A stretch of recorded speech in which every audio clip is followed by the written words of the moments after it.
नमस्कार दोस्तों, divine YouTube channel पर आपका स्वागत है। आज हम साइंस पे बात करेंगे और साइंस का टॉपिक होगा स्थिर वैद्युत या विद्युत धारा।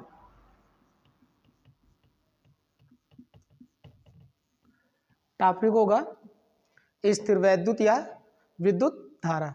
इस पे हम बात करेंगे और सबसे पहले बात करेंगे चालक और एक होता है अचालक।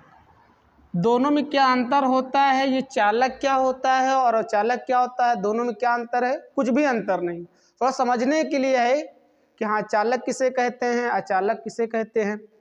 तो चालक हम उसे कहते हैं जिन पदार्थों से होकर विद्युत आवेश प्रवाहित होता है, उसे हम चालक कहते हैं। चालक किसे कहते हैं, देखते हैं। चालक जिन पदार्थों से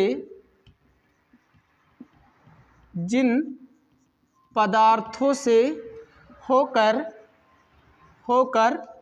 विद्युत आवेश प्रवाहित होता है, मतलब बहता है, चलता है। जिन पदार्थों से होकर विद्युत आवेश प्रवाहित होता है उसे चालक कहते हैं। उसे क्या कहते हैं? चालक कहते हैं। तो चालक किसे कहते हैं? जिन पदार्थों से होकर विद्युत आवेश प्रवाहित होता है या चलता है या बहता है, उसे हम कहते हैं चालक। जैसे चांदी, जैसे बात करें चांदी, तांबा,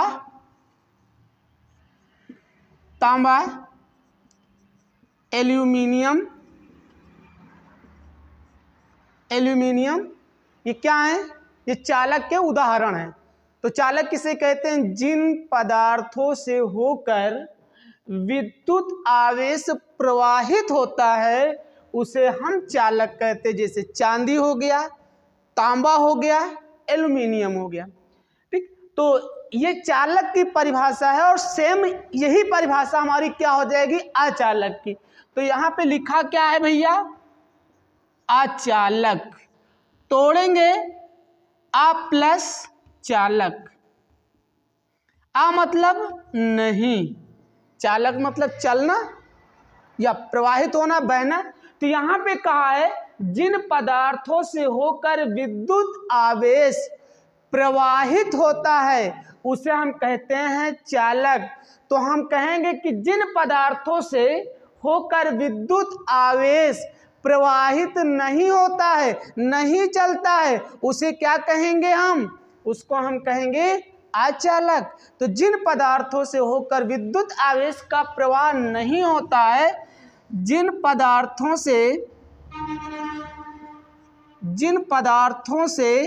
विद्युत आवेश का प्रवाह नहीं होता है, इसमें होता है और इसमें नहीं होता है, उसे अचालक कहते हैं। उसे क्या कहते हैं? अचालक कहते हैं। यहाँ पे क्या कहा? प्रवाहित होता है, विद्युत आवेश का प्रवाहित होता है और इसमें विद्युत आवेश का प्रवाह नहीं होता है, उसको क्या कहेंगे हम? अचालक कहते हैं। जैसे लकड़ी, रबड़, कागज, क्या इसमें विद्युत का प्रवाह होगा? क्या नहीं होगा ना। तो हम बताएंगे लकड़ी क्या है? अचालक, रबड़ अचालक, कागज अचालक, लेकिन चांदी चालक, तांबा चालक, एल्युमिनियम चालक। तो जिन पदार्थों से होकर विद्युत आवेश का प्रवाह होता है चालक कहेंगे, और जिन पदार्थों से विद्युत आवेश का प्रवाह नहीं होता है उसे क्या कहेंगे हम? अचालक कहेंगे। आगे क्वेश्चन पूछा जाता है कि विद्युत का सबसे अच्छा चालक क्या है? विद्युत का अगला क्वेश्चन पूछा जाता है, विद्युत का सबसे अच्छा सबसे अच्छा या सबसे बढ़िया, सबसे अच्छा चालक क्या है? सबसे अच्छा चालक क्या है? चांदी। तो जब भी आपसे पूछा जाए कि विद्युत का सबसे अच्छा चालक है तो हम क्या बताएंगे? चांदी। ठीक, तो इसको नोट कर लीजिएगा। आगे चलते हैं। आगे पूछा जाता है कि लिक्वांसे सेल का प्रयोग कहाँ पे किया जाता है या किस में किया जाता है? तो लिक्वांसे सेल का जो प्रयोग किया जाता है वो विद्युत घंटी और टेलीफोन में किया जाता है। तो लिक्वांसे सेल का प्रयोग विद्युत घंटी या कह सकते हैं टेलीफोन, किस में किया जाता है? तो लिक्वांसे सेल का जो प्रयोग किया जाता है वो विद्युत घंटी और टेलीफोन में किया जाता है। ये लिक्वांसे सेल का प्रयोग जो विद्युत घंटी या टेलीफोन में किया जाता है, क्यों किया जाता है? तो इसका प्रयोग विद्युत घंटी या टेलीफोन में इसलिए किया जाता है क्योंकि जब हम लिक्वांसे सेल का प्रयोग विद्युत घंटी या टेलीफोन में करते हैं तो ऐसी जगहों पर जो ऊर्जा दी जाती है वो ऊर्जा रुक रुक कर प्रयोग की जाती है। यानी जो विद्युत घंटी होती है, जो टेलीफोन होता है, इसमें जब हम ऊर्जा का प्रयोग करते हैं तो उस ऊर्जा को हमें रुक रुक कर देना होता है या उसका प्रयोग हम रुक रुक कर करते हैं। इसलिए जो है टेलीफोन और विद्युत घंटी में लिक्वांसे सेल का प्रयोग किया जाता है। आगे पूछा जाता है कि लिक्वांसे सेल में क्या होता है?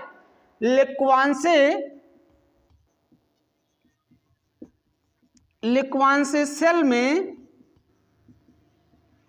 होता है, यानी जो लिक्वांसे सेल होता है ये क्या होता है या इसमें क्या होता है, किसका प्रयोग किया जाता है। लेकिन जब ये कहा जाए कि लिक्वांसे सेल का प्रयोग किसमें किया जाता है तो हम क्या बताएंगे? विद्युत घंटी या टेलीफोन में किया जाता है। लिक्वांसे सेल में होता क्या है, क्या होता है? तो लिक्वांसे सेल में कार्बन की छड़ होती है। किसकी छड़ होती है? कार्बन की छड़ होती है। और ये जो कार्बन की छड़ होती है किस रूप में कार्य करती है? तो लिक्वांसे सेल में जो कार्बन की छड़ होती है वो एनोड के रूप में होती है। किसके रूप में? एनोड के रूप में होती है। किसके रूप में होती है? एनोड के रूप में होती है। और क्या होता है इसमें? इसमें एक जस्ते की छड़ होती है। किसकी होती है? जस्ते की छड़ होती है। और जो जस्ते की छड़ होती है ये कैथोड के रूप में होती है। किसके रूप में होती है? कैथोड के रूप में, कैथोड के रूप में होती है। और इसमें जो है अमोनियम क्लोराइड होता है। क्या होता है? अमोनियम क्लोराइड, अमोनियम क्लोराइड होता है और ये लिक्विड रूप में होता है। लिक्विड रूप में होता है। ठीक, तो जो लिक्वांसे सेल होता है इसका प्रयोग होता है टेलीफोन या विद्युत घंटी में किया जाता है। और इसमें या इसका प्रयोग ऐसी जगहों पर होता है, लिक्वांसे सेल का प्रयोग ऐसी जगहों पर होता है कि जहां पर ऊर्जा को रुक रुक कर प्रयोग किया जाए। ठीक, लिक्वांसे सेल का प्रयोग ऐसी जगहों पर किया जाता है कि जहां पर ऊर्जा को रुक रुक कर प्रयोग किया जाए। और ऊर्जा का रुक रुक का प्रयोग करते हैं विद्युत घंटी या टेलीफोन में। इसलिए जब हम किसी के पास कॉल करते हैं या फोन करते हैं तो घंटी जो जाती है वो रुक रुक कर जाती है। एक बार की तो जाती नहीं है, नहीं जाती ना, वो रुक रुक कर जाती है और रुक रुक कर जो है उसमें वाइब्रेट होता है और हमारी बेल जाना शुरू कर देता है। तो लिक्वांसे सेल का प्रयोग विद्युत घंटी और टेलीफोन में होता है। इसका प्रयोग ऐसी जगहों पर होता है कि जहां पर ऊर्जा को रुक रुक कर देना होता है। और उसके बाद लिक्वांसे सेल में क्या होता है? तो लिक्वांसे सेल में कार्बन की छड़ होती है जो एनोड के रूप में कार्य करती है। और लिक्वांसे सेल में और एक जस्ते की छड़ होती है जो कैथोड के रूप में कार्य करती है। और लिक्वांसे सेल में अमोनियम क्लोराइड होती है जो किस रूप में होती है? लिक्विड के रूप में होती है। आगे पूछा जाता है कि लिक्वांसे सेल का विद्युत धारा बल कितना होता है? इसी से क्वेश्चन है, लिक्वांश सेल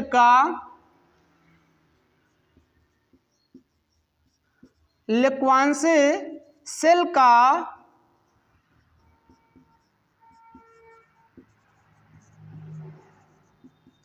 क्या पूछ रहा है? पूछ रहा है कि लिक्वांश सेल का विद्युत वाहक बल कितना होता है? बल कितना होता है? तो जो लिक्वांश सेल होता है, इस लिक्वांश सेल का जो विद्युत वाहक बल होता है वो कितना होता है? तो हम बता देंगे, क्या बताएंगे? 1.5 वोल्ट होता है। कितना होता है? 1.5 वोल्ट। तो लिक्वांश सेल का विद्युत वाहक बल कितना होता है? 1.5 वोल्ट। आगे पूछा जाता है, चालक में विद्युत आवेश की जो प्रवाह होती है उसको क्या कहते हैं? तो चालक में विद्युत आवेश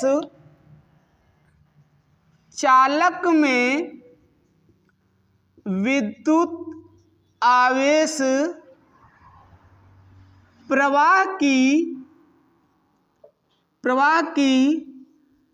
दर को कहते हैं। चालक में विद्युत आवेश प्रवाह की दर को कहते हैं, क्या कहते हैं? तो विद्युत धारा। क्या कहते हैं उसको? विद्युत धारा। चालक में विद्युत आवेश प्रवाह की दर को विद्युत धारा कहते हैं। अब पूछा जाता है कि विद्युत धारा का एसआई मात्रक क्या होता है? विद्युत धारा का एसआई मात्रक। तो विद्युत धारा का एसआई मात्रक एम्पियर। विद्युत धारा का एसआई मात्रक एम्पियर होता है। क्या होता है? एम्पियर होता है। आगे पूछा जाता है कि प्रतिरोध का एसआई मात्रक।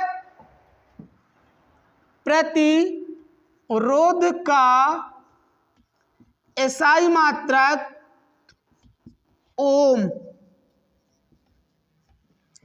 प्रतिरोध का एसआई मात्रक ओम।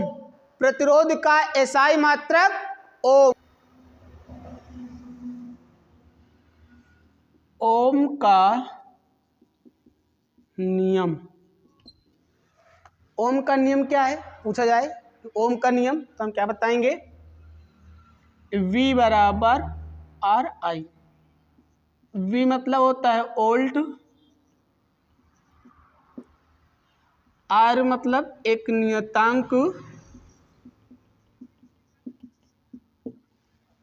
और I धारा होती है। क्या होती है? धारा होती है।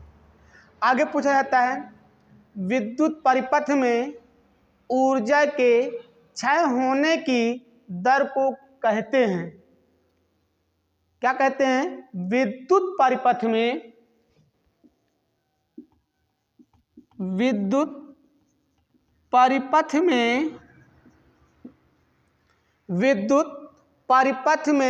ऊर्जा के क्षय होने की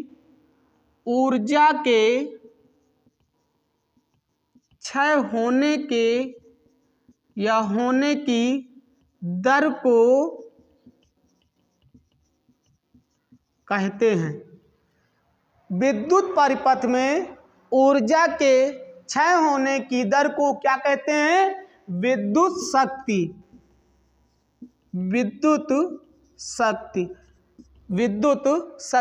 और विद्युत शक्ति का एसआई मात्रक।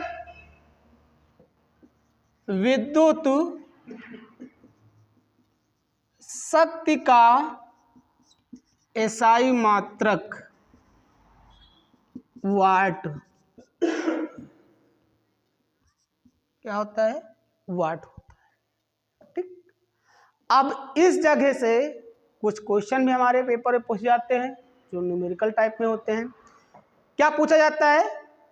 जैसे पूछा गया है कि 100 वाट के एक बल्ब को 4 घंटे तक स्विच ऑन करके रखा जाता है तो प्रयुक्त विद्युत ऊर्जा की कितनी यूनिट होगी।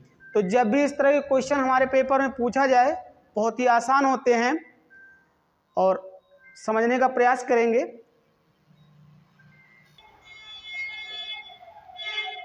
तो वाट घंटा मात्रक से हमारे पेपर में क्वेश्चन पूछे जाते हैं। कहीं कहीं समय दे दिया जाता है और उस कितना वाट होता है ये बता दिया जाता है, यूनिट संख्या पूछ ली जाती है। तो इसी से संबंधित एक क्वेश्चन है, पूछा गया है कि 100 वाट के एक बल्ब को 100 वाट के एक बल्ब को 100 वाट के एक बल्ब को 4 घंटे तक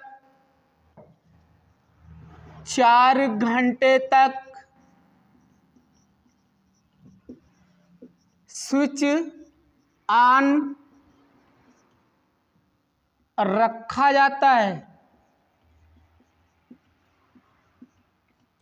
100 वाट के एक बल्ब को 4 घंटे तक स्विच ऑन करके रखा जाता है तो प्रयुक्त विद्युत ऊर्जा की कितनी इकाई होगी या कितनी यूनिट होगी, खर्च पूछा जा रहा है। तो प्रयुक्त विद्युत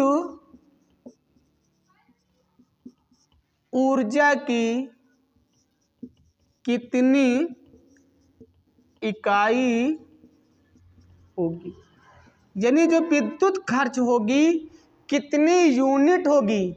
जो विद्युत हमारी खर्च हो रही है, 100 वाट के बल्ब को जलाया जाता है और उसको 4 घंटे तक उसका स्विच ऑन करके छोड़ दिया जाता है, तो 4 घंटे तक ऑन करने पर कितनी विद्युत ऊर्जा हमारी खर्च होगी, कितनी यूनिट खर्च होगी। तो क्या करेंगे, इसका एक सूत्र होता है वाट इंटू घंटा,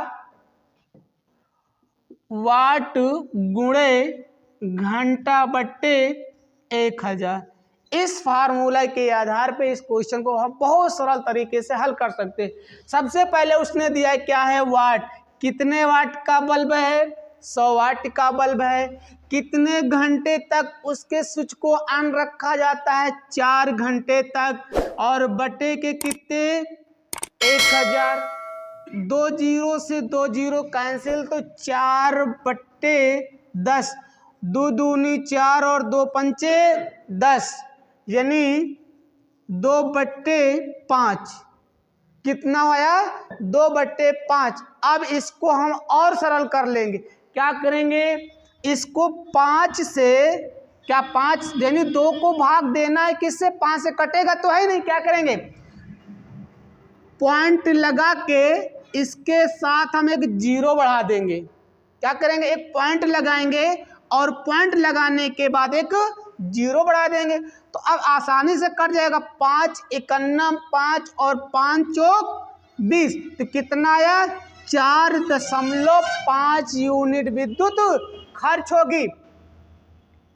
कितने यूनिट, 5। यानी कोई 100 वाट का बल्ब है और उस बल्ब को 4 घंटे तक उसके स्विच को ऑन रखा जाता है, तो उसमें जो विद्युत खर्च होगा वो कितने यूनिट होगा, 4 यूनिट होगा। ठीक, तो जब भी इस तरह से क्वेश्चन आए तो आप ऐसे ही जो इसका जो फार्मूला होता है वाट इंटू घंटे बटे 1000।